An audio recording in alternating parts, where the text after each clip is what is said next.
حسن منظر صاحب کی آمد ہوئی کہ یہ ناول مسئلہ فلسطین پر ہے، اور فلسطین کے جو حالات ہم آج کل دیکھ رہے ہیں تو اس لحاظ سے ہمارے معاصر ادبی منظرنامے، سیاسی منظرنامے، سماجی منظرنامے میں اس ناول کی اہمیت اور بھی زیادہ ہو جاتی ہے۔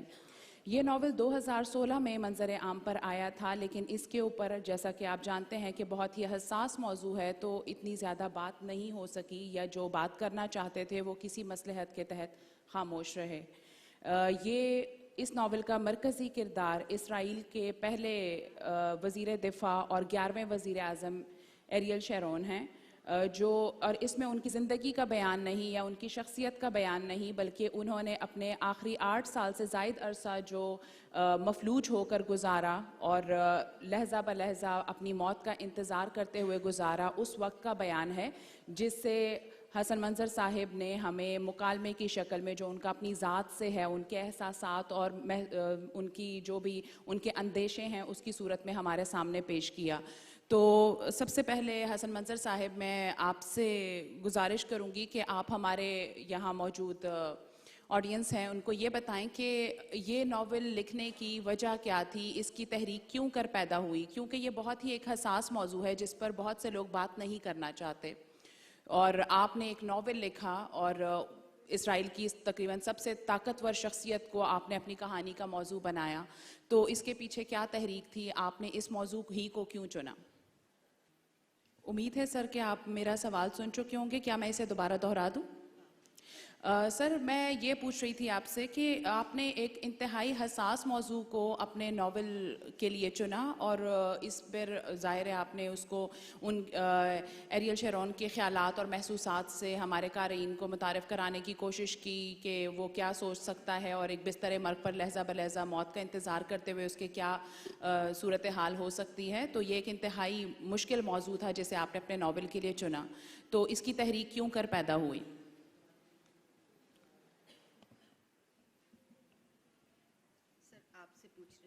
کہ یہ ناول آپ نے کیوں لکھا؟ یہ سوال میرا خیال تھا مجھ سے پوچھا جائے گا۔ مجھے 1939 یاد ہے، بہت چھوٹا تھا جب مجھے سننے میں آیا تھا گھر میں کہ دوسری جنگ عظیم شروع ہو گئی 1939، اور اس کے کچھ ہی عرصے بعد خبریں آنی شروع ہوئیں، یہاں تک کہ وہ خبریں بڑھتے بڑھتے اس میں تبدیل ہو گئی کہ لینن گراڈ وغیرہ میں لوگ چوہے اور اس کتے کھا رہے ہیں، اور اس کے ساتھ ہی ساتھ یہ خبریں بھی تھیں کہ یہودی جو ہیں وہاں پہ مارے جا رہے ہیں اور کس طریقے سے مارے جا رہے ہیں۔ میں بڑھتا گیا، جنگ جاری رہی، اور وہ ان کے مرنے کا قصہ واضح ہوتا گیا کہ گیس چیمبرز میں بھیجے جاتے ہیں، وہاں ختم ہو جاتے ہیں۔ ساتھ ہی ساتھ مجھے وقت کے ساتھ یہ بھی پتہ چلتا جا رہا تھا کہ جرمن سے زیادہ تعلیم یافتہ قوم شاید دنیا میں نہیں ہے۔ انہوں نے بہترین فلاسفرز پیدا کیے ہیں، بہترین ان کے یہاں سائنٹسٹ پیدا ہوئے ہیں، رائٹرز، پوئٹس، نام میرے ذہن سے سننے میں آنے لگے۔ پھر میں تعجب کرتا تھا کہ یہ کیا وجہ ہے کہ ایک اتنی تہذیب یافتہ قوم، اتنی عالم قوم، اس کو ہمارے محاورے میں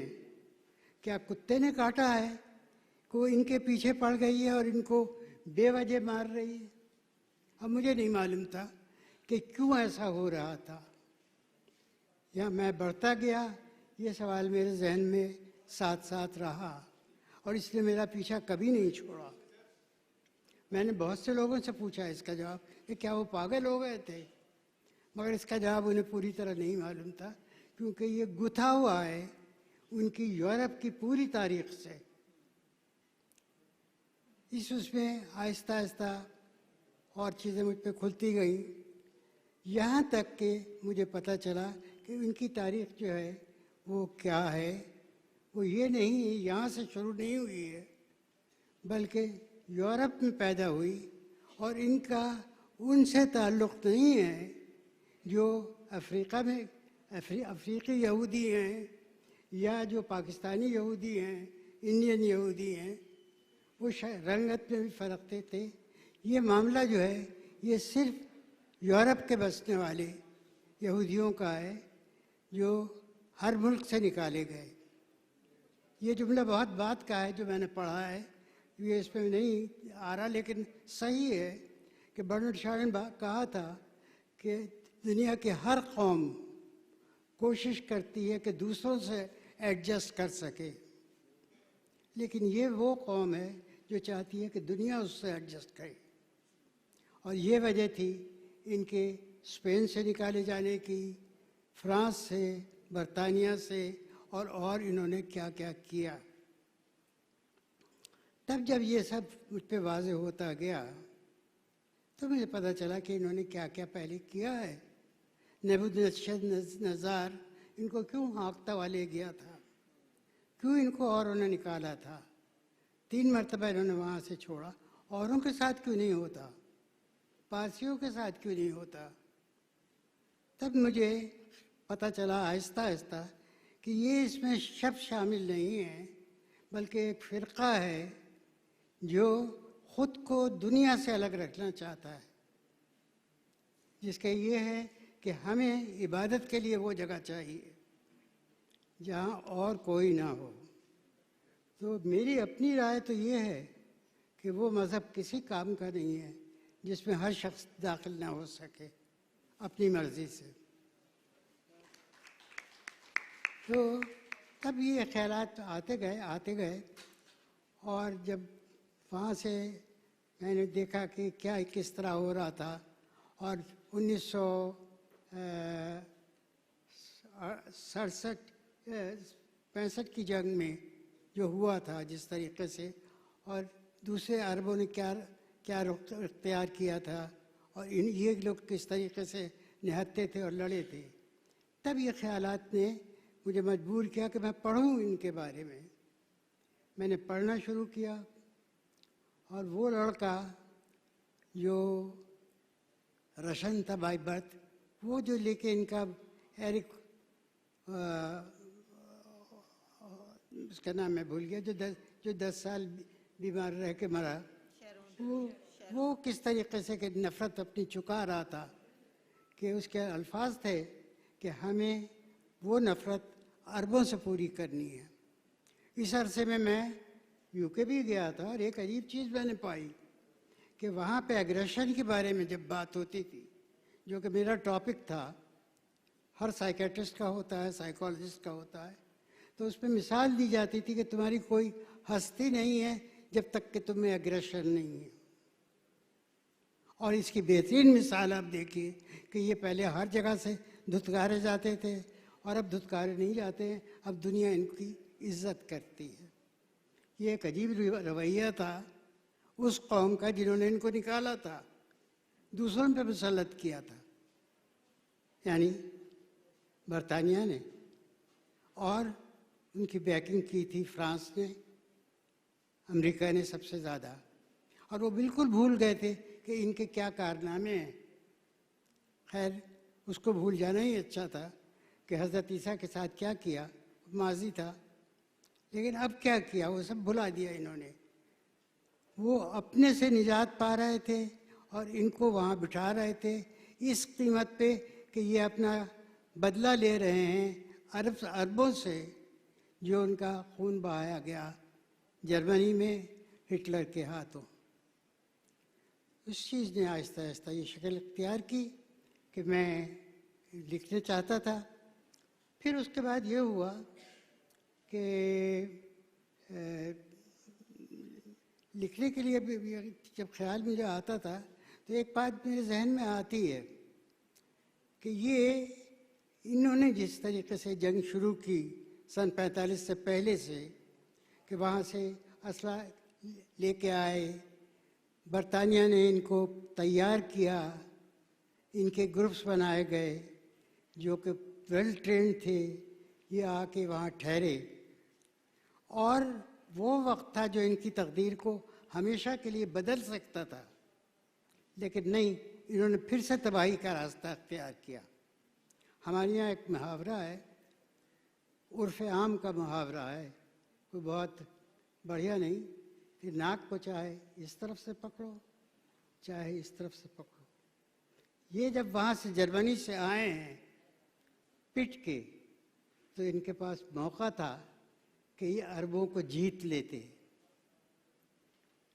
لبنان، فلسطین، ان سب پہ فتح پا جاتے، ان کے لیے اسپتال کھولتے، یونیورسٹیز قائم کرتے، اپنی دولت تھی ان کو بڑھانے میں لگا دیتے۔ تو عرب تو ان کو پہلے ہی وہاں پہ مہمان سمجھ رہے تھے، اپنے باغوں کے پھل ان کو کھانے کو دیتے تھے، وہ تو ان کی پوجا کرتے۔ لیکن وہی بات ہے کہ ناک کو ادھر سے پکڑو یا ادھر، ان کو وہاں پہ حکومت کرنی تھی، انہوں نے یہ راستہ نہیں اختیار کیا محبت کا، انہوں نے راستہ اختیار کیا ظلم کا۔ وہی جو ان کے مربی امریکہ میں جتنی صلاحیت ہے، کامن سینس ہے، دونوں ہی میں، ہمارے مطلب امریکن پبلک سے نہیں ہے، امریکن حاکموں سے ہے، کہ کامن سینس ان میں بھی اتنی ہی کم ہے جتنی یہودیوں میں۔ سینس بہت ہے، علم بہت ہے۔ امریکہ چاہتا ویتنام کو فتح کر سکتا تھا، ان کے لیے وہاں پہ فیسلٹیز پیدا کرتا۔ وہ کہہ چکا تھا ان کا جنرل آئزنہاور کہ ہمارے لیے بہت قیمتی جگہ ہے، ہم اس کو نہیں کھو سکتے۔ نہ کھونے کے لیے انہوں نے جنگ کی، اور جنگ کا نتیجہ پہلے ٹیٹ آفینسو ہوا، اس کے بعد سائگون پہ ڈنڈا لہرایا۔ تو میں نے بھی ایک لیمیرک کہی اس موقع پہ، ابھی جو جنگ میں شروع میں ہارے ہیں، کہ یہ ہمارا ٹیٹ آفینسو خاتمہ نہیں ہے، یہ جنگ جاری رہے گی، جب تک جاری رہے گی جب تک کہ اس ظلم کا خاتمہ نہیں ہو جائے گا۔ اور یہ قوم شاید قیامت سے پہلے سیکھ جائے کہ نہیں، ناک یوں بھی پکڑی جا سکتی ہے، محبت سے، ظلم سے نہیں۔ بہت شکریہ سر۔ ہم یہاں پر ہبس کی بک لانچ کے لیے موجود ہیں، اور میری دائیں طرف آپ دیکھ سکتے ہیں کہ یہاں اس کتاب کا انگریزی ترجمہ آسمہ منصور صاحبہ نے جو کیا ہے، وہ ہمارے سامنے یہاں کتاب موجود ہے۔ آسمہ منصور صاحبہ کا تعلق بین الاقوامی اسلامی یونیورسٹی اسلام آباد سے ہے، وہاں وہ اسسٹنٹ پروفیسر کی حیثیت سے اپنے فرائض انجام دے رہی ہیں۔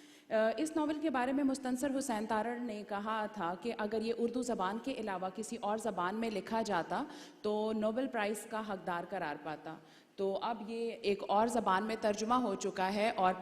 اکادمی ادبیات پاکستان کے تحت یہ شائع ہوا ہے، جس کی چیئرپرسن پروفیسر ڈاکٹر نجیبہ عارف صاحبہ ہمارے ساتھ یہاں موجود ہیں۔ تو میں آپ سے یہ جاننا چاہتی ہوں کہ آپ نے اس ترجمے کو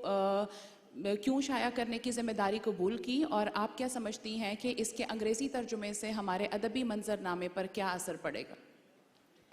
بہت شکریہ امینا۔ آواز آ رہی ہے؟ حسن منظر صاحب کا ناول حبس مسئلہ فلسطین کو اردو فکشن میں جس خوبصورتی سے پیش کرتا ہے، وہ اپنی مثال آپ ہے، اس کا کوئی اور ہمیں اس کا نمونہ نظر نہیں آتا۔ اس ناول کی خوبی یہ ہے کہ اس ناول میں ٹیکنیک، اسلوب اور پلاٹ کی مدد سے ایک فکشنل انداز میں تاریخی حقیقت کو بیان کیا گیا ہے۔ تو اگرچہ وہ تاریخ ہے، مگر اس کو ایک بہت ہی کسی نہ کسی طریقے سے، تو اکادمی ادبیات پاکستان بہت شکر گزار ہے محترم حسن منظر صاحب کی کہ انہوں نے اجازت دی اور آسمہ منصور صاحبہ نے اس کا ترجمہ انگریزی میں کیا۔ میں سمجھتی ہوں کہ یہ اکادمی کی طرف سے ایک ادنا سی کاوش ہے اس مسئلے میں اپنا کردار ادا کرنے کی، اور اس انگریزی ترجمے کا بنیادی مقصد یہ ہے کہ یہ مسئلہ بین الاقوامی سطح پر اس نقطہ نظر کے ساتھ سامنے آئے جو اس میں پیش کیا گیا ہے۔ ابھی جو بات ہوئی اگرچہ وہ تاریخی حوالوں سے تھی، لیکن میں سمجھتی ہوں کہ اس ناول میں کسی قوم کو براہ راست ذمہ دار نہیں ٹھہرایا گیا۔ اس میں کوئی یہودی مخالف بیانیہ نہیں ہے، اس میں کوئی اسلامی نقطہ نظر نہیں ہے، بلکہ انسانی سطح پر ایک خاص گروہ جو استحصالی طبقہ ہے اور جو پوری دنیا کو اپنے قبضے میں لانا چاہتا ہے، اپنے ہتھ کنڈوں سے پوری دنیا کے وسائل پر قبضہ کرنا چاہتا ہے، اس طبقے کے خلاف ایک آواز بلند کی گئی ہے۔ یہ نہ تو یہودیوں کے خلاف ہے، نہ عیسائیوں کے خلاف ہے، نہ کوئی اسلامی نقطہ نظر کا اظہار ہے، بلکہ انسانیت کو جو خطرات درپیش ہیں ایک خاص گروہ کے ہاتھوں جو دنیا کے وسائل پر قبضہ کر کے اپنی عسکری قوت سے دنیا کو اپنا غلام بنانا چاہتا ہے، اس گروہ کے استحصالی ہتھ کنڈوں کو بے نقاب کیا گیا ہے۔ تو اس حوالے سے میں سمجھتی ہوں کہ انگریزی میں اس کا آنا بہت اہم ہے تاکہ بین الاقوامی سطح پر یہ نقطہ نظر پہنچ سکے اور لوگ اس مسئلے کو اس طرح سے مزید دیکھ سکیں۔ پروفیسر صاحب، آپ نے ترجمے کے حوالے سے بات کی، میرا اگلا سوال بھی آپ ہی سے ہے ترجمے کے حوالے سے، کہ زبان کی تبدیلی کیا ناول کے منظرنامے پر، اس میں موجود ثقافتی حوالوں پر اور حسن منظر صاحب کا جو اسلوب ہے، جو ان کی انفرادیت ہے، ان کی پہچان ہے، کیا اس کے اوپر اثر انداز ہوا ہے؟ آپ مترجم کی اس کاوش کے بارے میں کیا کہنا چاہیں؟ دیکھیے، ویسے تو ترجمے کے عمل میں زبان اور کی جو محدودیت ہے وہ ظاہر ہے کار فرما ہوتی ہے۔ ایک ثقافت کو آپ دوسری ثقافت میں زبان میں پیش کر رہے ہوتے ہیں تو اس میں مسائل پیدا ہوتے ہیں، لیکن اس ناول کی ایک خاص بات یہ ہے کہ یہ کسی خاص ثقافت کا نمائندہ نہیں ہے۔ اس ناول میں ایک ہم دیکھتے ہیں کثیر الاقوامی تہذیب ہمیں ملتی ہے، اس میں ہمیں تاریخی تناظر بھی ملتا ہے، اس میں مائتھولوجی بھی ہے، اس میں معاصر عہد کے قصے بھی ہیں، اور اس میں کسی ایک علاقے یا کسی ایک زبان یا تہذیب کی بات نہیں ہے، کچھ عربوں کی بات ہے، کچھ یورپینز کی بات ہے، یورپ کے اندر مختلف گروہ ہیں، ان گروہوں کی نمائندگی کی گئی ہے۔ یہ بہت دلچسپ ناول ہے۔ آپ نے دیکھا ہوگا کہ اس ناول کی ٹیکنیک یہ ہے کہ اس ناول کا مرکزی کردار اسرائیل کا وہ وزیر اعظم ہے جسے بلڈوزر کے نام سے یاد کیا جاتا تھا، اس نے فلسطین کے اتنے علاقے تباہ کیے تھے، ایریل شیرون، اور وہ اپنی زندگی کے آخری ایام میں ایک ایسی بیماری کا شکار ہوا کہ اس کا ذہن ایک طرح سے معاف ہو گیا اور اس نے 8 برس ہسپتال کے ایک کمرے میں گزارے۔ اس ناول میں ان 8 برسوں کے دوران جو اس کا تھاٹ پروسیس تھا، جو اس کی باطنی دنیا میں جو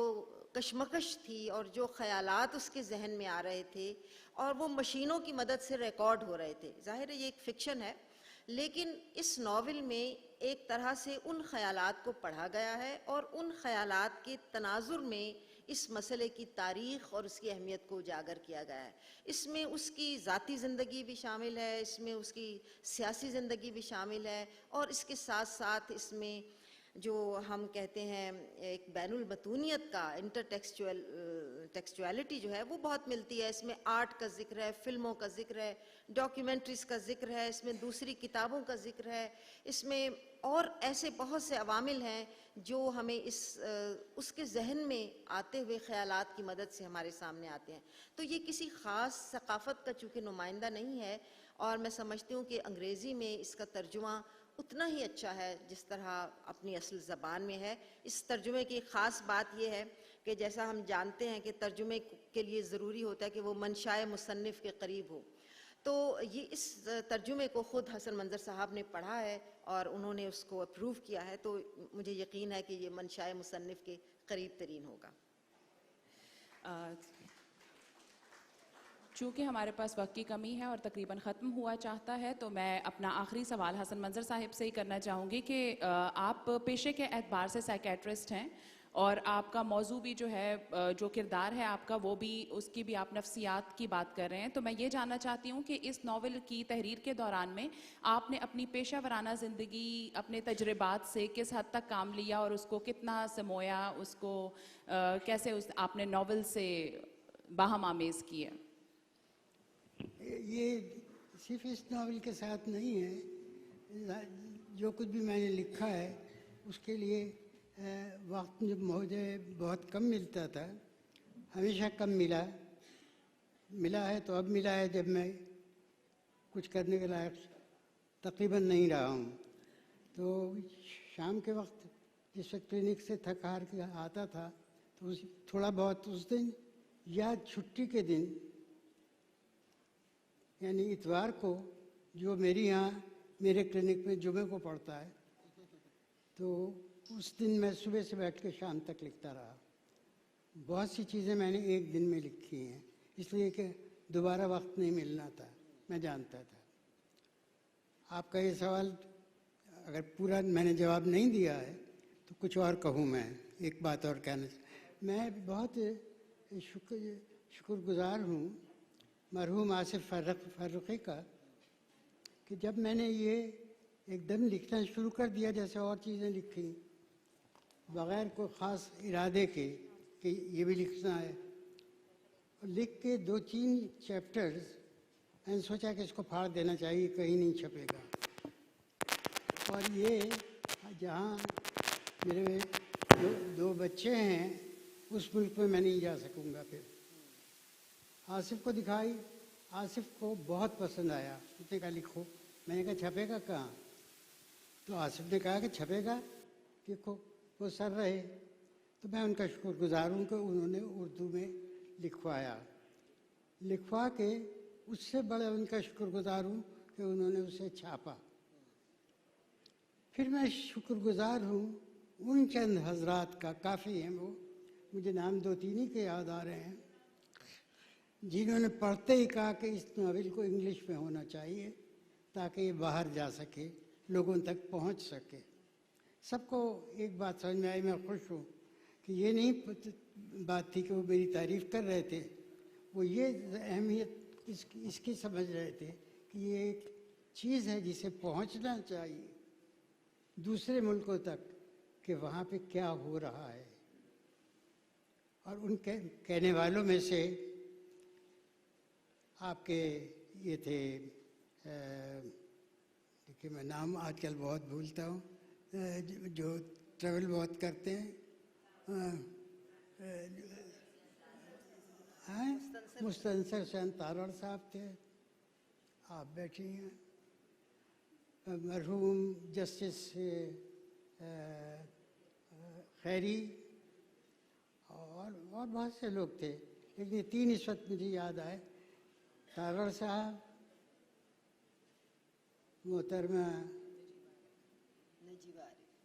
بیٹی میری اور خیری صاحب، اور انہوں نے اس کو چھپایا. اور ممنون ہوں اسما کا، وہ یہاں ہیں نہیں آئی تو اسما نے ترجمہ کیا اور برابر مجھ سے رائے لیتی رہی کہ صحیح ہے یا نہیں ہے. یہ بعض لفظ ایسے تھے جو خالص اس ملک کی زبانوں کے سے ہیں، تو وہ مجھے کریکشن کرنا ہوتی تھی، ورنہ ان کی زبان بے داغ تھی. بہت خوش ہوا میں. اور پھر اس کے بعد دوبارہ اسما کا اور نجیبہ کا شکر گزار ہوں کہ انہوں نے اسے انگلش میں جگہ دی، جب اکثر جگہ سے امریکہ میں، انگلینڈ میں، ان جگہوں سے خاموشی جواب میں خاموشی آتی تھی، یعنی وہ چھاپنے کو تیار نہیں تھے. یہ اس کتاب کی کہانی ہے. Amina, I think we don't have time for question answers, but what the audience is really interested in knowing کہ جو ناول ہبس ہے اور سفوکیشن یہ کہاں پہ اویلیبل ہوگا؟ جو اس کا ترجمہ ہے یا ناول؟ دونوں چیزیں. کیا پوچھ؟ ناول تو 2016 میں شہرزاد سے ناول کا نیا ایڈیشن بک کارنر چیلم نے چھاپا ہے، اور سفوکیشن جو انگریزی ترجمہ ہے یہ پاکستان اکیڈمی آف لیٹرز نے چھاپا ہے اسلام آباد سے. پاکستان اکیڈمی آف لیٹرز کی ویب سائٹ پہ جا کے اگر آپ وہاں کانٹیکٹ کریں اور آرڈر دیں تو آپ کو ڈاک کے ذریعے بھیجا جائے گا. اور جلد ہی ہم انشاءاللہ کراچی کے اندر جو پاکستان اکیڈمی آف لیٹرز کا ذیلی دفتر ہے اس میں بھی اس کی کاپیاں بھجوا دیں گے. یہاں اقبال صاحب موجود ہیں، مجھے امید ہے کہ اقبال صاحب سے رابطہ کریں گے تو وہ یہ کاپیاں آپ کو مل سکیں گی. ویسے سب سے بہتر سیف طریقہ ہے فوری طور پر لینے کا کہ آپ اکیڈمی کی ویب سائٹ سے ان کو لکھیں، اگر فون نمبر پہ یا ای میل پہ، تو وہ انشاءاللہ مل جائے. اس کے ساتھ ہی ہمارے اس سیشن کا اختتام ہوا چاہتا ہے. میں ایک بار پھر اپنی مہمان مقرر پروفیسر ڈاکٹر نجیبہ عارف صاحبہ اور مصنف محترم حسن منظر صاحب کی بے حد شکر گزار ہوں کہ وہ اپنی علالت اور اپنی مصروفیات کے باوجود یہاں تشریف لائے اور ہمارے اس پروگرام کو رونق بخشی. آپ سب کی سماعتوں کا بھی بہت شکریہ.